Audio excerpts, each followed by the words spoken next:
저 사람은 온화하고 좋은 사람이지만 융통성이 없는 데가 있다. 이번 일에 대해서도 좀 더 유연하게 생각해주면 좋을 텐데.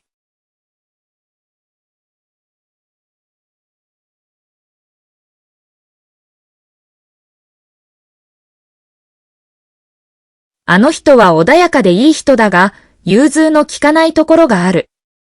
今回のことについても、もう少し柔軟に考えてくれるといいのだが。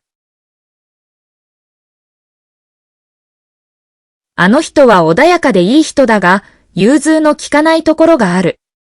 今回のことについても、もう少し柔軟に考えてくれるといいのだが。저 사람은 다른 사람들의 눈길을 끄는 모습을 좋아한다.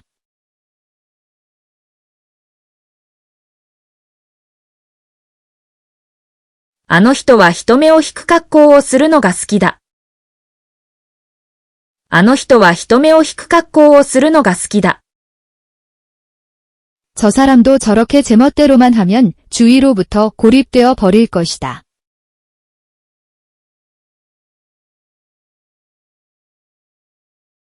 あの人もあんなにわがままばかり言っていたら、周囲から孤立してしまうだろう。あの人もあんなにわがままばかり言っていたら、周囲から孤立してしまうだろう。저 아이는 나이에 비해 매우 날렵하다.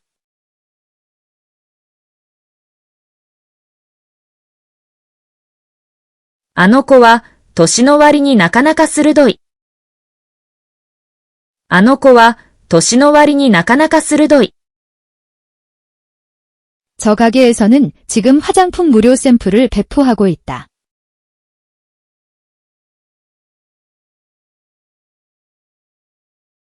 あの店では今、化粧品の無料サンプルを配布している。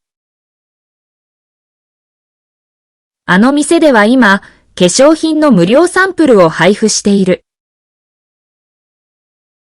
저 점원은 온 지 얼마 안 된 무렵은 자신 없이 주눅이 들었는데 지금은 매우 안정되었다.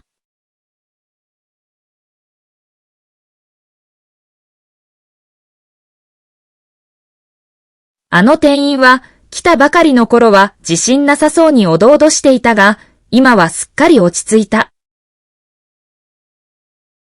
あの店員は、来たばかりの頃は自信なさそうにおどおどしていたが、今はすっかり落ち着いた。그 태도에는 몹시 화가 났다.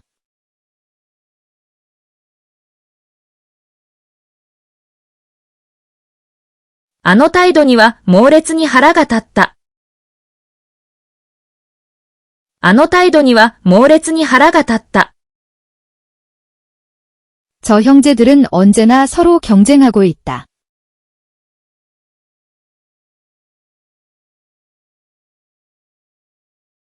あの兄弟はいつもお互いに張り合っている。あの兄弟はいつもお互いに張り合っている。저 회사는 부동산으로의 투자 실패로 인해 회사 존속이 위태롭다는 기사가 잡지에 게재되었다.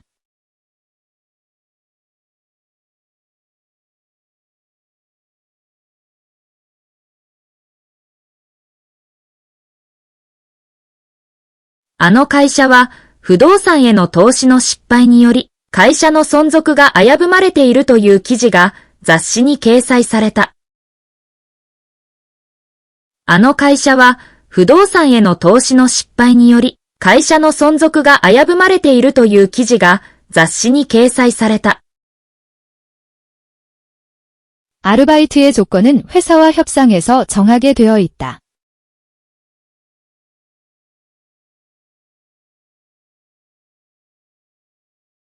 アルバイトの条件は会社と交渉して決めることになっている。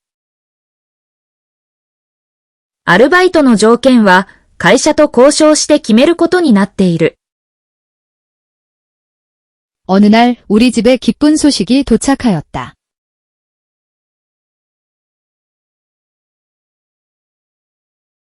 ある日、我が家に朗報が届いた。ある日、我が家に朗報が届いた。 한화가 인생의 궤적을 그린 영화를 봤다.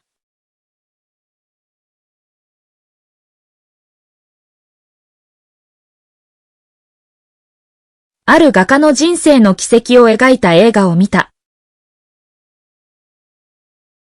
ある画家の人生の軌跡を描いた映画を見た。 아니, 아직 집에 있었습니까? 틀림없이 벌써 외출했을 거로 생각했습니다.